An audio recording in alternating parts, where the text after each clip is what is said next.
There we go. It's up there. Good afternoon, everybody. This is the June 21st, 2021 Housing Advisory Commission meeting at 3:31 p.m.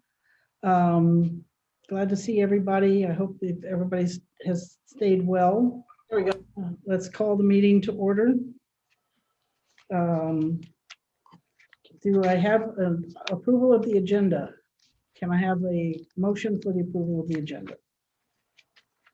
So moved. Jason, that was you?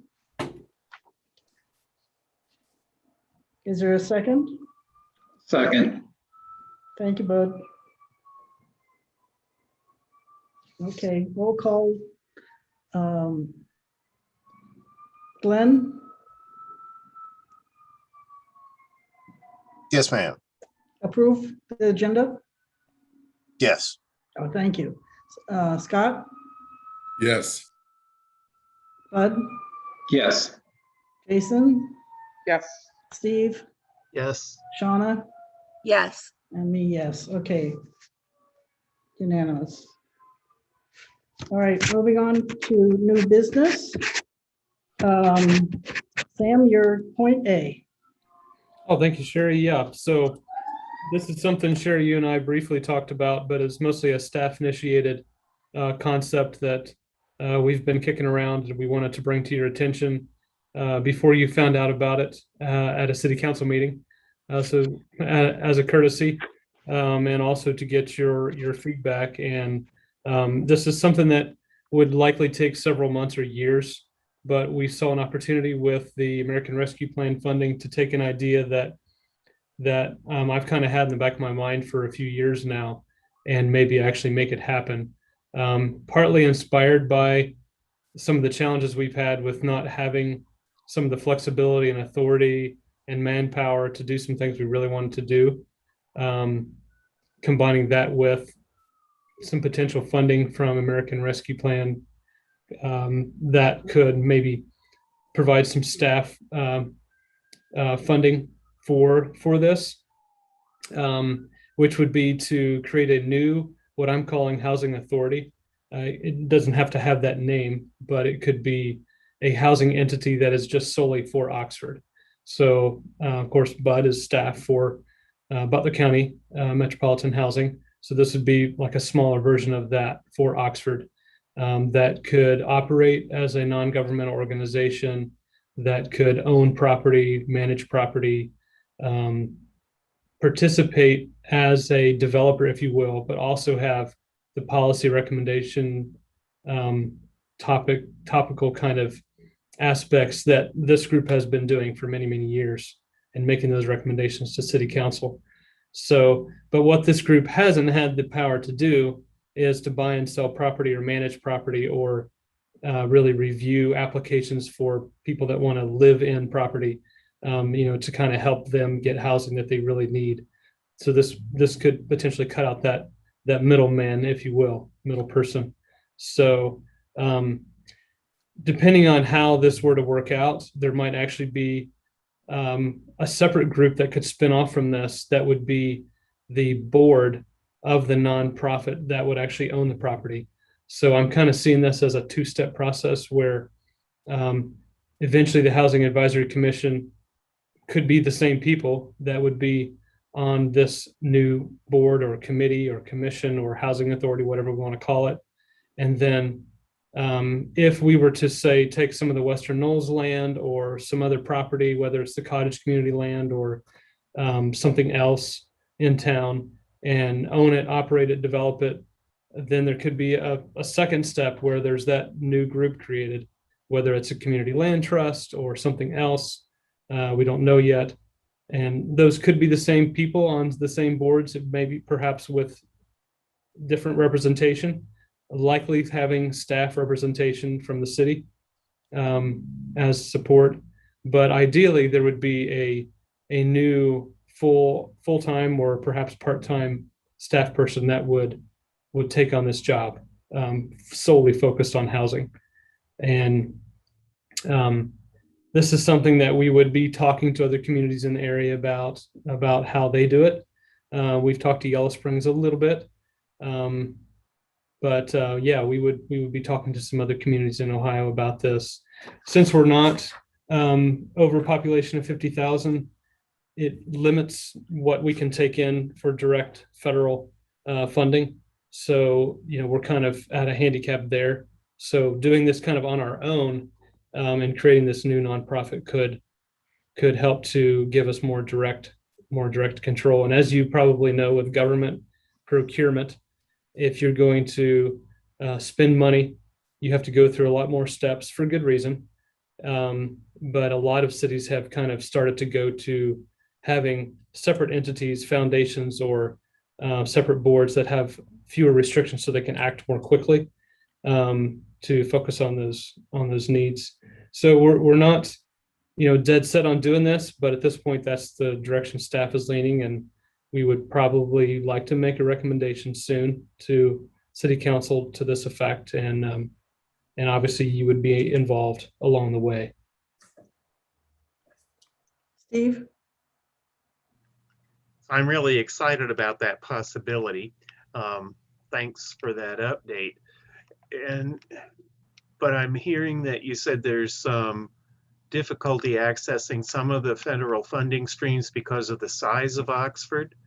And if I heard that correctly, what is the city thinking about a revenue stream for this that would support the level of executive director who could really understand the housing system and bring the kind of leadership to the topic that I think we all seek outside of your wonderful skills. I just know that can't be your full-time job unless So you went this one. yeah, I can answer that. We are looking at potentially city funding a executive director for 3 years as a full-time position, and then having funding either from the development and the creation and the occupancy of dwelling units, or perhaps another 1 or 2 funding streams. So hopefully within that first 3 years, that additional revenue could be set up, whether it's from, and I know we've talked about the lodging tax, which wouldn't be enough, but it would be something. There could be some other kind of revenue, whether it's in lieu fees, I don't know. We've talked about, those of you that are new, maybe we haven't talked a lot about that, but that would be development related to development. So if development wasn't happening, there wouldn't be those fees. There may have to be a new tax. That's not an exciting topic for anybody, but there could be some other kind of fee. I don't know what it would be. Perhaps CDBG. We do get 100 to 120,000 a year. We've been spending on sidewalk ramps. I don't know for sure whether that could be used for staffing or if it would have to go to infrastructure. So we are considering that, but I wouldn't want to put too much hope in that right now. So that's kind of initial reaction. But yeah, we are looking at funding it 100% for 3 years to kind of get it going. And then if there were enough tenants and applicants for the housing that would help to keep that revenue stream going after 3 years, then that would allow it to continue in perpetuity, perhaps supported by donations or lodging tax to fill in the gap.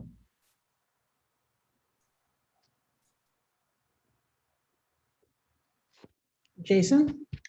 Yeah, and Sam, would this make it easier for donations to be given as well? Not really. I mean, we have taken direct donations for the trail in the past, and you still get a charitable write-off. It's just that we don't really market ourselves that way. So I would say yes in that sense from a marketing standpoint, but no in the sense of tax. It's still the same charitable donation. Yeah, that makes sense. My other question was, this sounds like a great idea to me, and we've already discussed in previous meetings how it sort of opens up things and makes things easier without middlemen. But you said it might take several months or several years. Several months sounds fine to me. Several years sounds a little scary to me if it clogs up what we can do with funding coming in from, pandemic and possible infrastructure bills. So could you speak to that a little bit?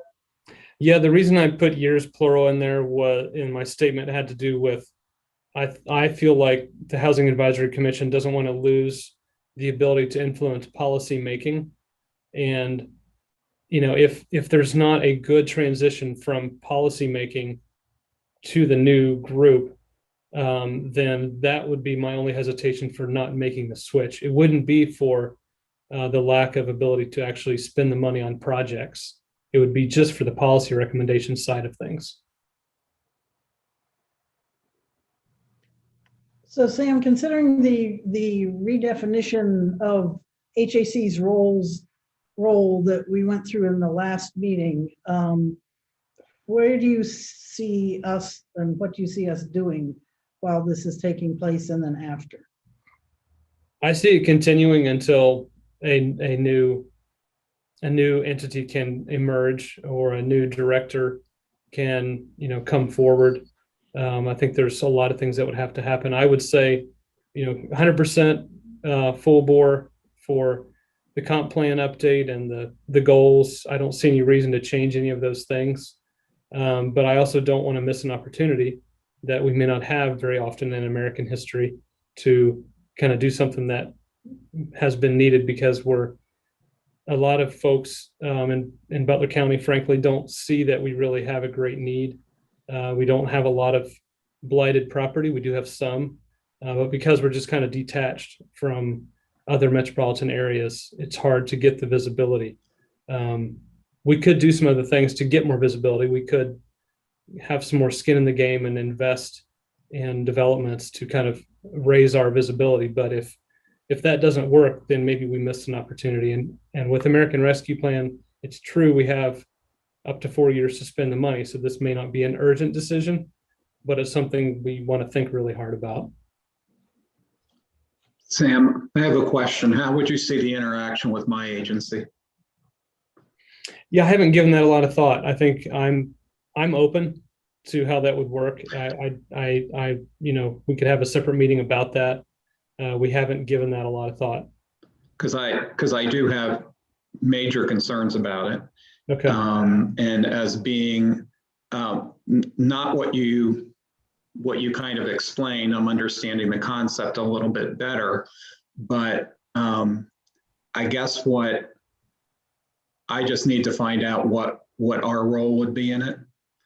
Right now we're working with developers to provide project-based vouchers if the project goes forward on the senior housing.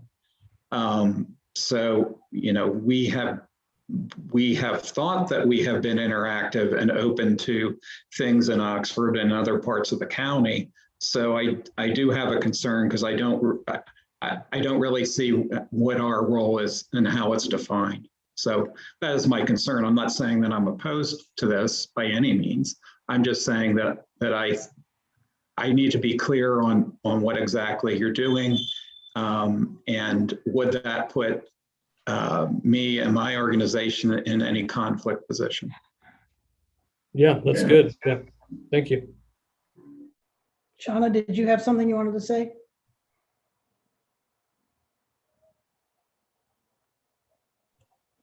Yeah, so I've been writing down furious notes, so this isn't going to be in any kind of order.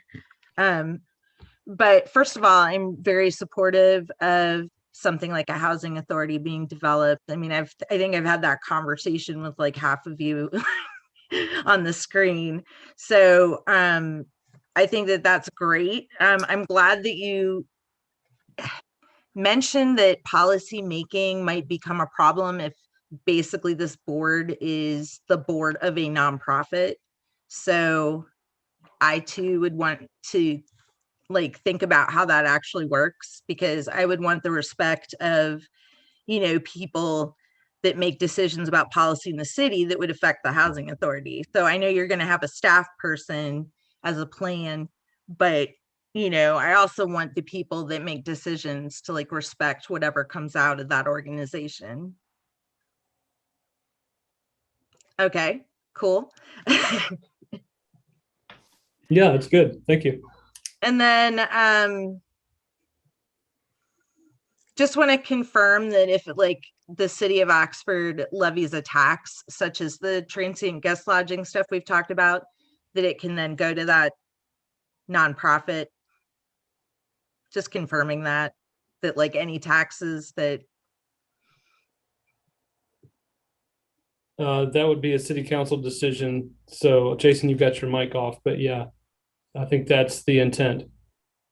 Yeah, I Okay. just said what you said because I knew you were going to say it. I just said Okay. it knowing I was on mute. Yeah, that's going to come down to city council. And I think also respect for the new Housing Advisory Authority, I think would come down to city council as well and how they interact with it. But Sam might know more than that. But in many ways, it would have more authority, sort of. It seems that city council would already have to approve what they're doing to sort of allow for the funding to happen, right? As opposed to just recommendations coming up to city council and then going back. Right. That's my interpretation of it. Okay. And then Glenn was like shaking his head. Did you have a thought? So I'm a huge fan of this initiative, first off. I'm guessing ideally we'd want that set up as a 501 with a 3 instead of a 6, so it can accept charitable donations. But it's going to work a lot like Enjoy Oxford. So Enjoy Oxford is an independent entity that works with the city. It's not beholden to city council telling it what it can and can't do, but it still can receive funding from the city. Therefore, we could do, set asides and other incentive programs and in lieu of fees and other things like that to fund a pool of money that entity can have access to. Same thing with like if we had a transient guest lodging tax, then a portion of it could go to those that group, and much like Enjoy Oxford has that already. But they can do I'm not going to say they can do anything they want to, because we can always shut their funding off as the city and say, we'll give you your funding back if you perform the way we want you to. However, as long as they are performing with the vision that has been set forth by the city, they can have a lot of latitude in accomplishing things. Plus, I believe they can work with, pretty much any land trust or any land banks or land authorities, and not have to deal with, I guess you would say, government moving at the speed of government and the various colors of tape that governments tend to put in the way of certain kinds of initiatives. So it would have a lot of flexibility. And really, it's just a function of, do we allow it to accept charitable donations or not? And in my opinion, I would definitely allow it to accept charitable donations. Is there a lot of people in this town that would love to donate their house and not have it go to an investor? And this would be an effective way for them to do so and know that it would never fall into the hands of an investor, because that land bank or that organization would own the land underneath the house and be able to address the pricing of the house to make sure it doesn't go out of what you would consider to be a regular residential pricing model. Sam, do you see this new board as having city council representation, or would they be on the board as public citizens? My initial reaction would be that it would be staff support, but if council, wanted to serve, it would not be a council rep. It would be on their own initiative. That's kind of how I would see it. It'd be great to have the overlap, but I wouldn't see it as a necessity.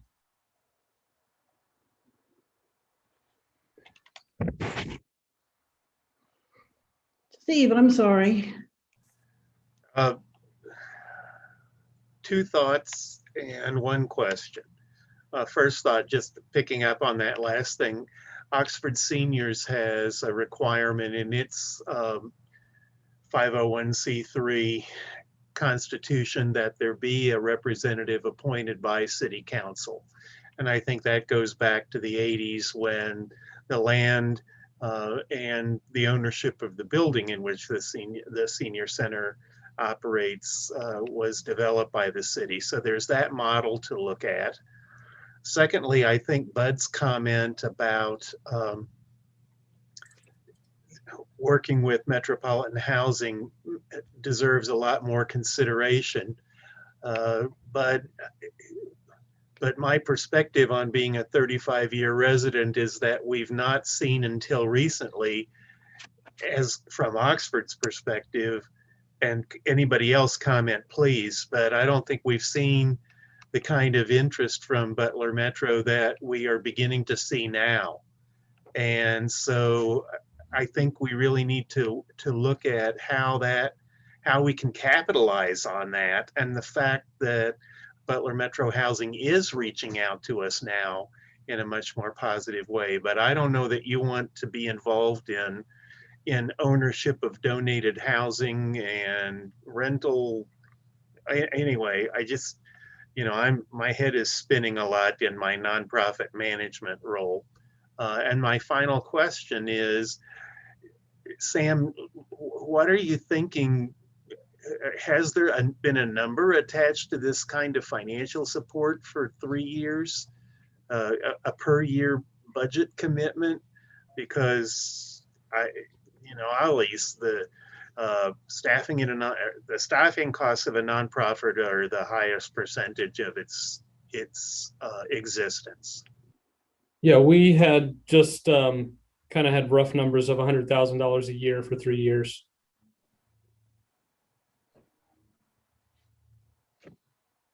I think that's going to be low by at least 50,000. Yeah, Sam, are you looking for the city employees to be the support staff, or would there be separate support staff, or would this person be typing everything on their own and making their own copies?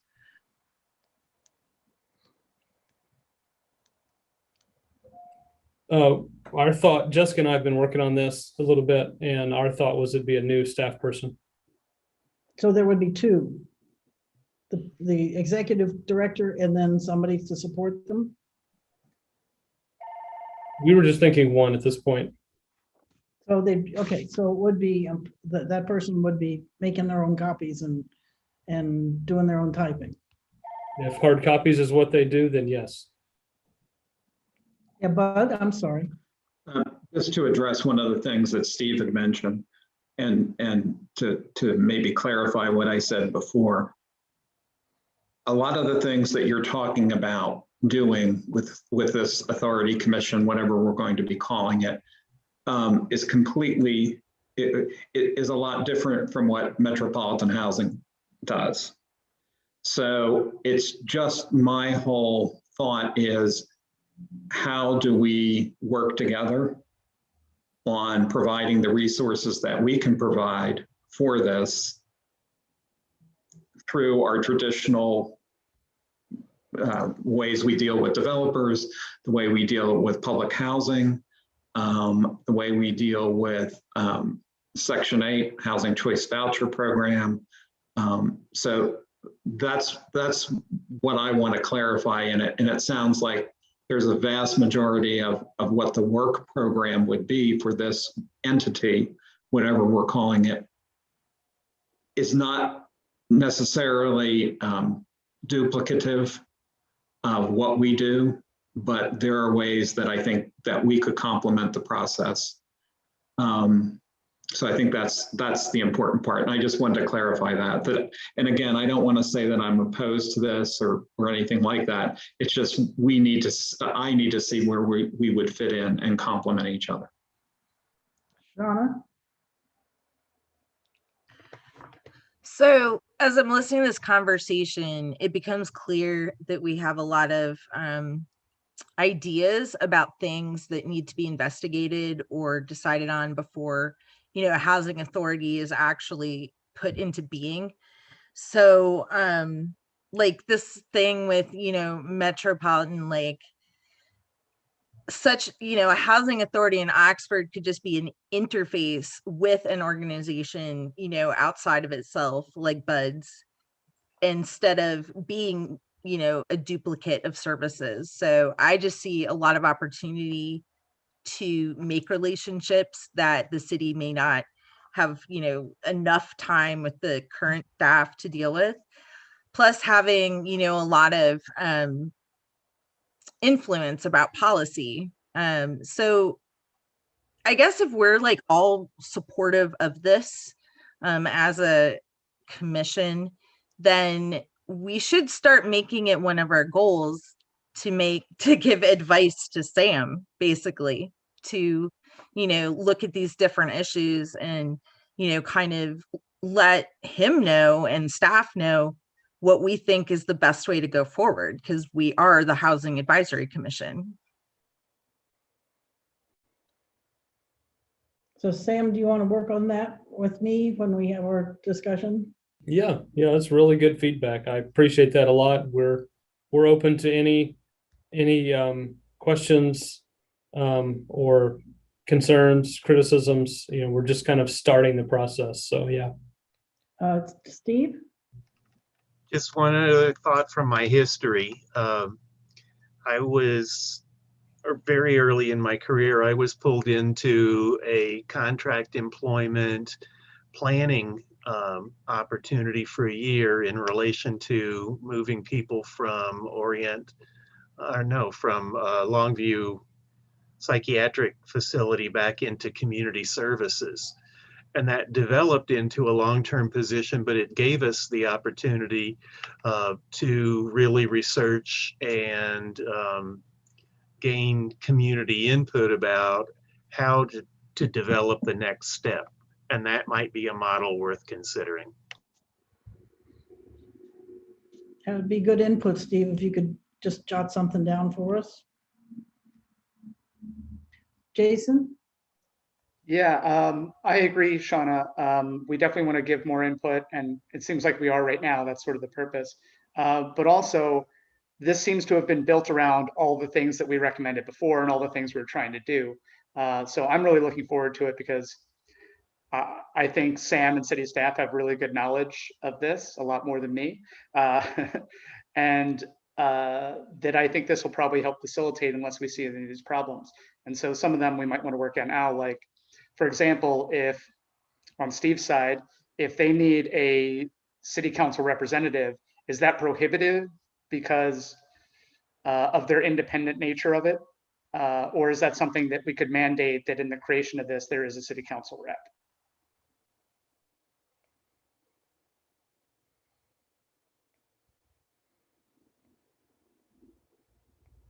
That was addressed to Sam, right? Yeah, I could go either way on it. We can talk to some other cities about that and just see what what they have done. I could see it going either way. With one council member, I don't see a big risk, legally there. But yeah, mandating it might be a good idea just for continuity. Yeah, for continuity, and if it doesn't get any legal trouble, and obviously one representative wouldn't represent anything close to, a quorum Right. on there. So there wouldn't be too much city interference, and more be just a link between the two. Perfect. Yeah. So Sam, since we're talking about the composition of the HAC, what is happening with the commissioners being chosen? Or I know that Nicola is up again, and Scott is leaving, and I don't know how many applications we had, and we had Scott Webb who resigned. So what is happening? Is that going in front of city council tomorrow? So it went in front of city council Tuesday last week. I was out of town. And I know that Jock Pitts was appointed. And Nicola was reappointed. Nicola, okay, thank you. So they did 2 instead of 3. There were only 2 needed.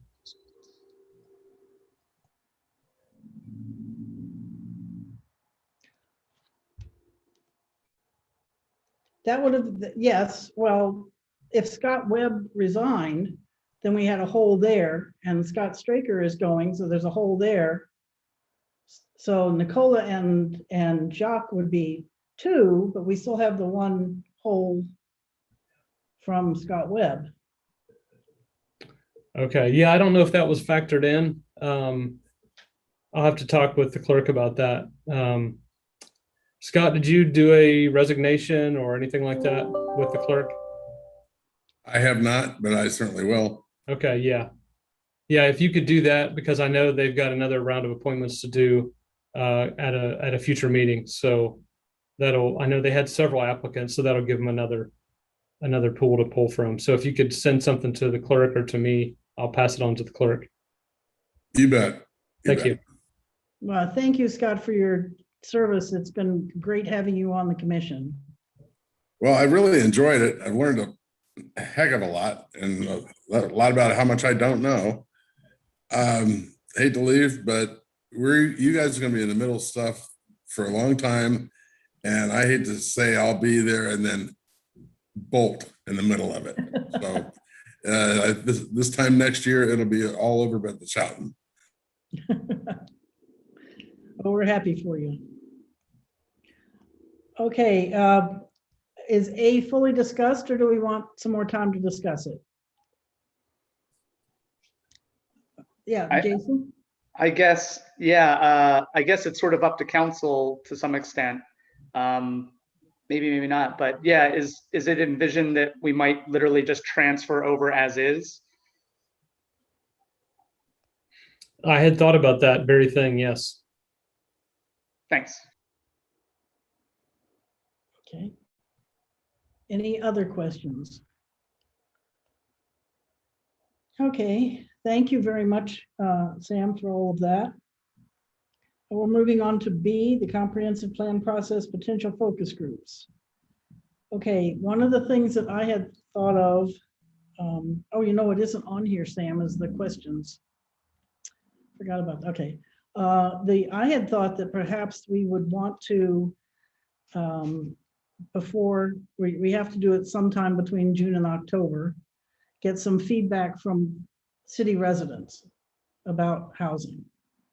And I know that the comprehensive plan is doing a questionnaire survey type thing, which will give them quantitative information. So I had proposed to Sam that perhaps we do some qualitative focus groups, specifically focusing on the low-income neighborhoods or low-income residents here in Oxford.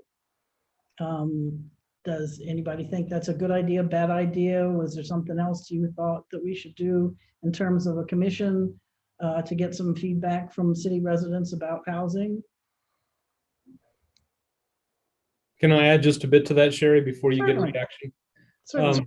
So when Sherry brought that up to me, my suggestion was to kind of tack that on to other things that we might be doing in those neighborhoods. For example, the mobile home park. I know that there's some other things going on in that area. We're going to probably have a trail study, potentially a Oats Trail connection to get people from there to the community park eventually. And we kind of want to get their feedback about that. So it might be a good time to just say, oh, by the way, we want to get your feedback on how the housing has been in the community, your experience in this particular area. Or it could be the inverse, where we have the meeting with that as the primary agenda item, and then we add on the trail feedback too. So that was just to give you something that's a little bit more tangible. That was kind of the thought that I had. It is one more thing to do for staff to, kind of tee it up and make all that happen. But I was trying to combine it just for my own selfishness of staff time. Well, and one thing, Sam, is I have run focus groups, and I'm sure there are other people on the commission who have run focus groups. So it's not like you guys would have to do all of the work. We can certainly we have enough brain power and imagination here on the commission that we could certainly assist the city in quite a bit to help you get that up and running. Wonderful. Yep. Steve?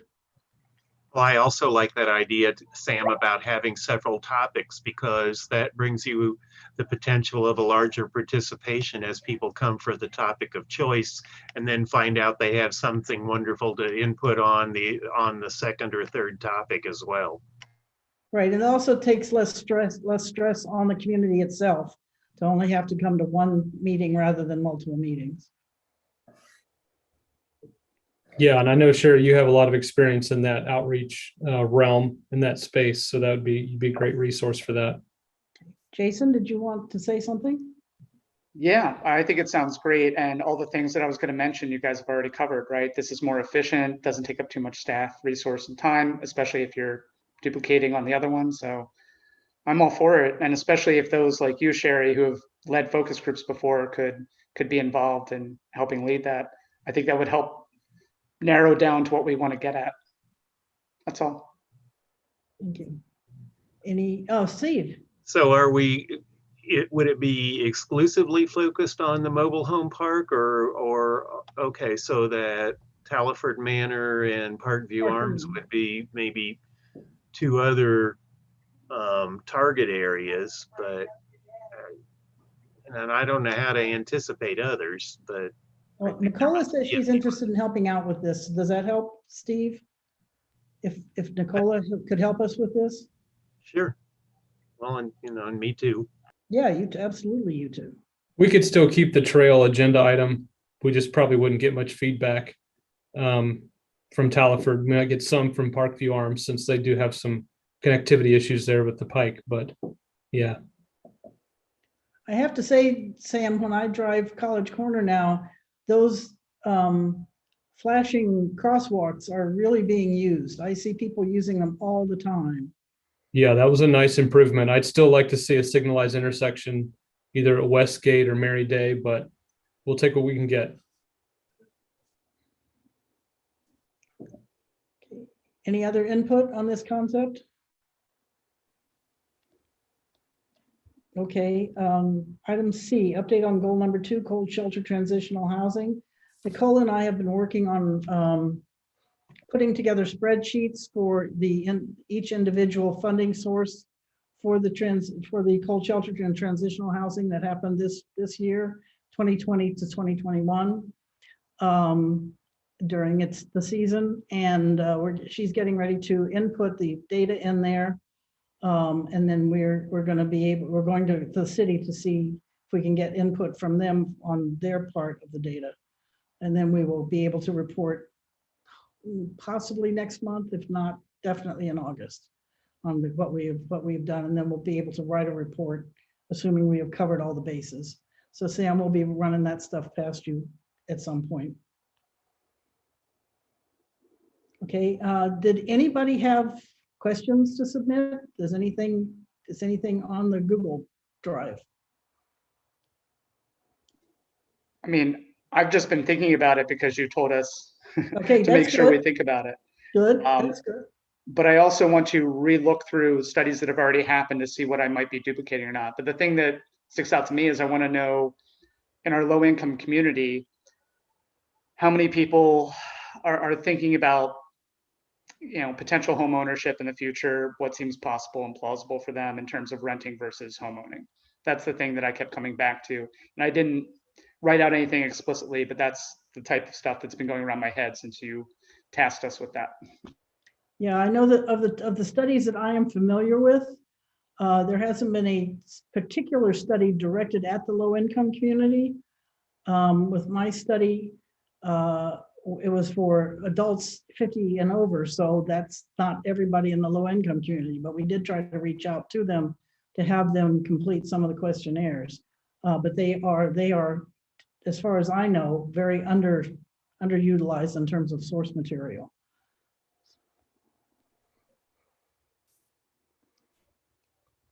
Anybody else?